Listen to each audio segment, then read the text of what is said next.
안녕하세요. 오늘 이제 하버트 사이먼에 대한 발표를 진행하게 된 2021-0111 조우건이라고 합니다. 먼저 목차에 대해서 설명드릴 건데요. 첫 번째로는 하버트 사이먼의 생애 및 연구 동기, 두 번째로는 하버트 사이먼이 노벨상을 받게 해준 연구, 세 번째로는 하버트 사이먼의 이론을 예시와 응용을 통해서 설명드리겠습니다. 하버트 사이먼은 1916년 6월 미국의 위스콘신주 미러키에서 태어났습니다. 사이먼의 아버지는 엔지니어로서 다양한 분야에서 광범위한 상식을 가지고 사회활동에 적극적이셨고, 이는 사이먼이 사회과학에 관심을 가지는데 큰 영향을 끼쳤습니다. 하버트는 1933년 시카고 대학에 입학해 정치학을 전공하며 경제학 또한 큰 관심을 가지게 되었습니다. 그는 경제학 공부를 하며 전통이나 기본 가정들을 항상 쉽게 받아들이려고 하지 않았습니다.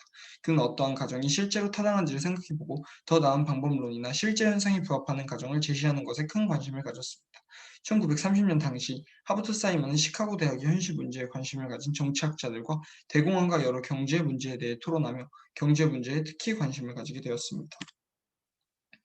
그러던 중 그는 시행정부에서 일하게 되었고, 예산과 관련된 의사결정을 하는 과정에서 기존 경제학에서 가정하는 합리성이 충족되지 않는 조건에서 인간은 어떻게 논리적으로 사고하는가에 대한 주제에 대해 관심을 가지게 되었습니다. 그는 특히 조직 내의 의사결정 과정에 관심을 가졌습니다. 그는 이러한 관심을 바탕으로 시카고 대학 대학원에서 공부를 하면서 실제 시행정과 관련된 여러 연구들을 수행하게 됩니다.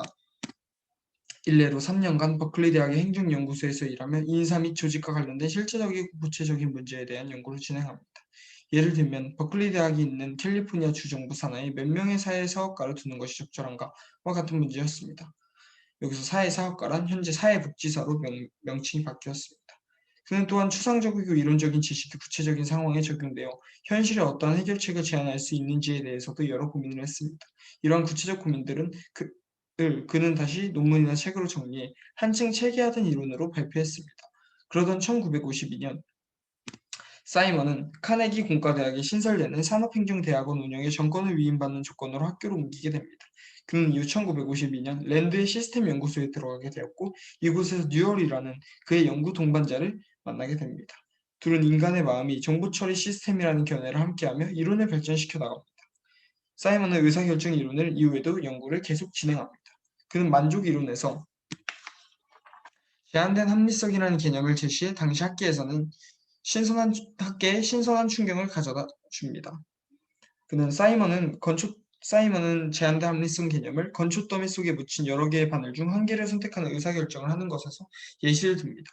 그는 가장 좋은 바늘을 찾기 위해 하루를 낭비하는 것도 바람직하지 않고, 무작정 아무거나 집어서 사용해 보는 것도 좋지 않으니 몇 개를 찾아보면서 그 중에서 그나마 가장 괜찮은 바늘을 선택하여 사용하는 것이 제한된 상황에서 가장 합리적인 선택이라고 이야기합니다. 그는 완전 합리성이 아닌 현실과 비슷한 합리성을 제한된 합리성이라고 이야기합니다.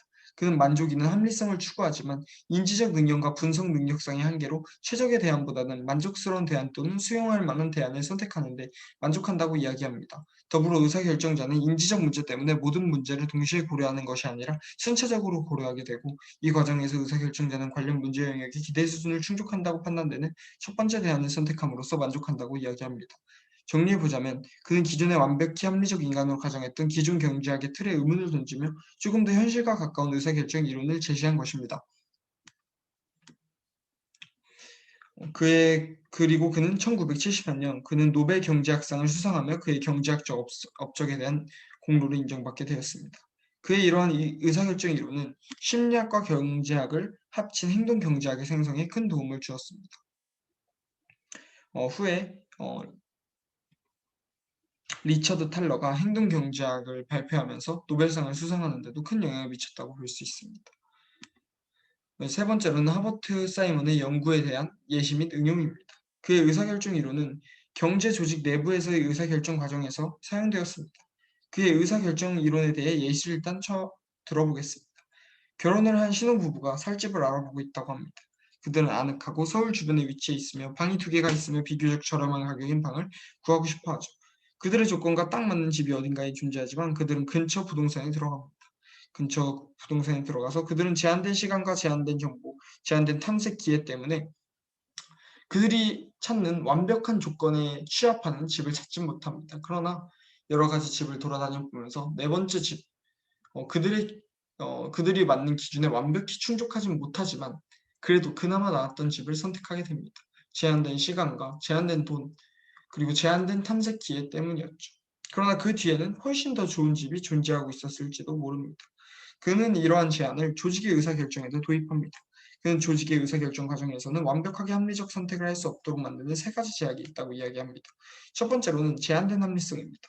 위에서도 이야기했듯이 제한된 시간과 정보 문제의 복잡성과 다양성에 대한 제한된 대응력이 제한된 합리성을 이야기하는 것이죠. 두 번째로는 조직적인 제약입니다.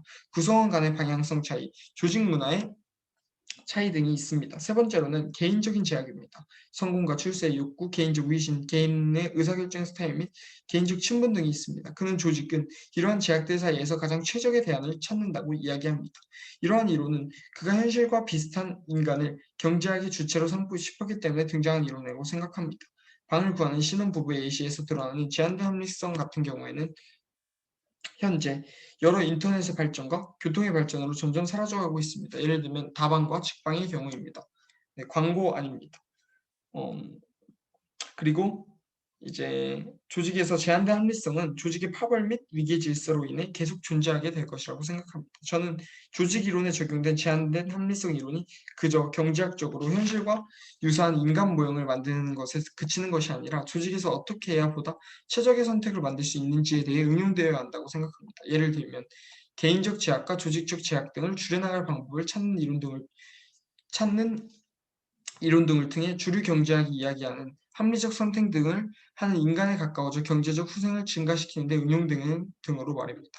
예를 들면 조직적 제약을 줄여나가는 것에는 직급 단순화가 있습니다. 최고 임원이 특별한 자리가 아님을 인지함으로써 승진보다는 일이 더 중요하다고 인식하게 만듭니다. 두 번째로는 인사제도의 개편이 있습니다. 경영자가 아닌 다수의 평가를 통해서 파벌을 줄이고 다수가 다수에게 평가받는 그런 시스템을 도입해야 합니다. 그리고 개인적 제약을 줄이기 위해서는 공유 가치를 형성해야 합니다. 승진도 중요하지만 회사의 성장과 회사의 발전이 중요하다는 것을 인지시켜야 합니다. 이를 위해서는 회사가 먼저 인센티브를 주어서 승진보다 회사가 잘 된다면 더 많은 돈을 받을 수 있도록 직원들이 그렇게 인식을 바꿀 수 있도록 하는 것이 중요하다고 생각합니다.